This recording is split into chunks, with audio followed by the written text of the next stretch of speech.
Hello and welcome to Real World English. I'm Emma, and today we're going to talk about a topic that's super important for anyone working in an English-speaking environment. Hi everyone, I'm Jake. Emma, how's your day going so far? It's going really well, thanks for asking. I had a productive morning meeting with my team, which is actually quite relevant to our topic today. How about you, Jake? Not too bad. Just finished reviewing some emails from international colleagues, trying to decipher what they really mean when they write, as per my last email. Oh, I know exactly what you mean. That phrase can sometimes have a hidden meaning of, please read what I already wrote. And that's actually perfect because today we're talking all about English for work, specifically how to communicate effectively with colleagues and in team meetings. Absolutely. Many of our listeners struggle with workplace English, especially when they're new to a job or working in an international environment. Let me share a quick story about Alex, a software developer who just joined a tech company in London. I'd love to hear it. So, Alex had been studying English for years, but when he joined his first team meeting, he froze. His manager asked, "Alex, could you walk us through your progress on the database migration?" And Alex felt his heart racing. He knew his technical skills were good, but explaining them in English to a room full of native speakers, that was terrifying. That's such a common experience. Many people feel confident in one-on-one conversations, but get nervous in meetings where they need to present information clearly and concisely.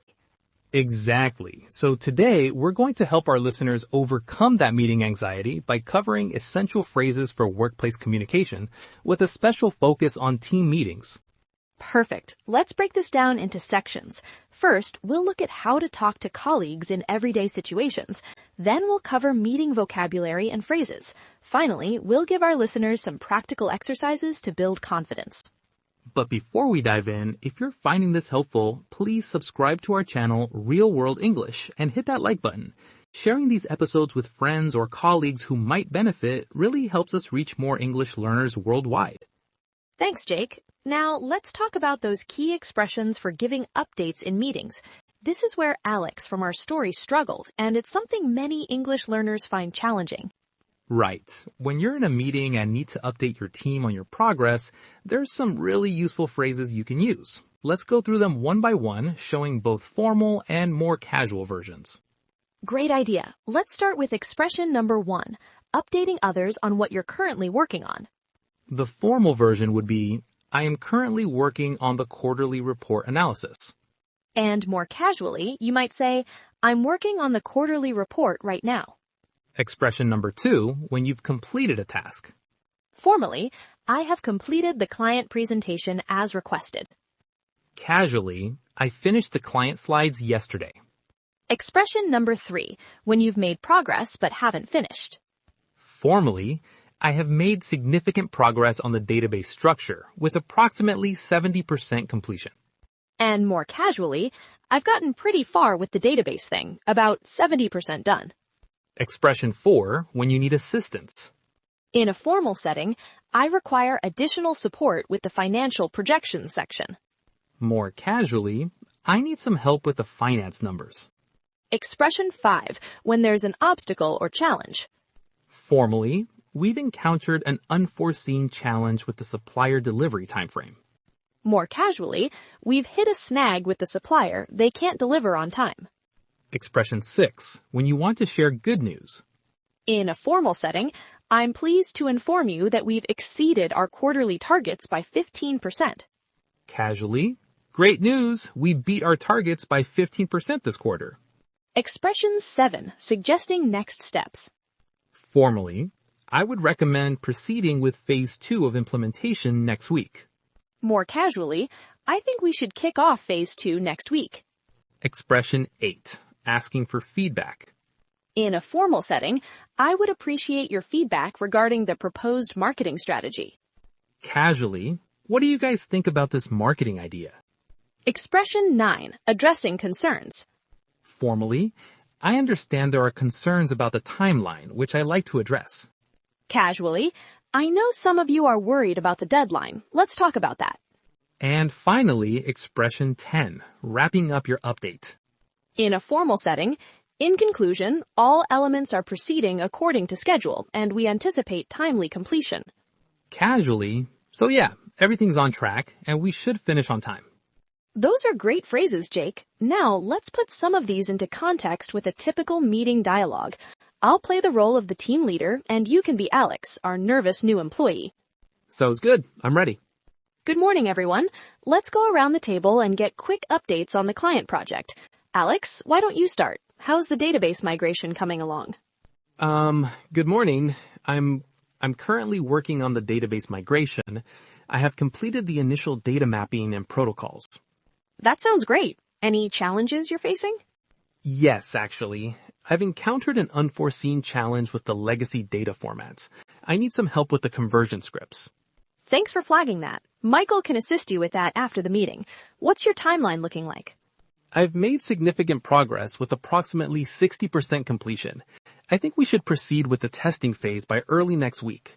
I would appreciate your feedback regarding the migration schedule I shared yesterday. Excellent update, Alex. I'll review that schedule today and get back to you. See how that dialogue flowed? Alex was able to use several of our key expressions to give a clear, professional update.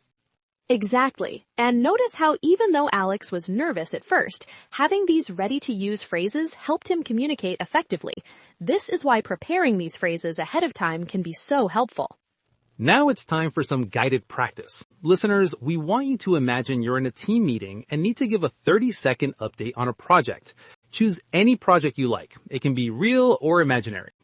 Here's how we'll structure it. First, tell us what you're working on, then mention one thing you've completed and one challenge you're facing. Finally, suggest a next step. We'll give you some prompts. Ready? Pause the podcast if you need more time to think. Start with, I'm currently working on. Then add, I have completed. Next, say, I've encountered a challenge with. And finish with, I suggest we. Great job! That wasn't so hard, was it? With practice, these phrases will become second nature. Absolutely. And remember, it's perfectly okay to speak slowly and clearly. Native English speakers will appreciate your clarity more than your speed. Now, before we wrap up, we want to remind everyone to subscribe to our channel, Real World English, like this episode, and share it with anyone who might benefit from these workplace English tips. And we have a mini challenge for you. In the comments section, please write a 3-sentence status update in English about a project you're working on. Use at least one of the expressions we taught today. We'll personally read and respond to as many comments as we can, offering feedback and encouragement. It's been great talking about workplace English today. Let's quickly recap what we've covered. We started with a story about Alex, the nervous new employee in a team meeting. Then we shared 10 key expressions for workplace communication, each with formal and casual versions. We demonstrated these in a meeting dialogue and gave you some guided practice. And most importantly, we hope you're feeling more confident about using English in professional settings. Remember, practice makes perfect, and having these ready-to-use phrases in your vocabulary toolkit will make workplace communication much smoother. Next week, we'll be talking about how to write effective professional emails in English, another essential workplace skill. Until then, keep practicing your English, and don't be afraid to use these phrases in your next meeting. Thanks for listening to Real World English. I'm Emma. And I'm Jake. See you next time. Goodbye.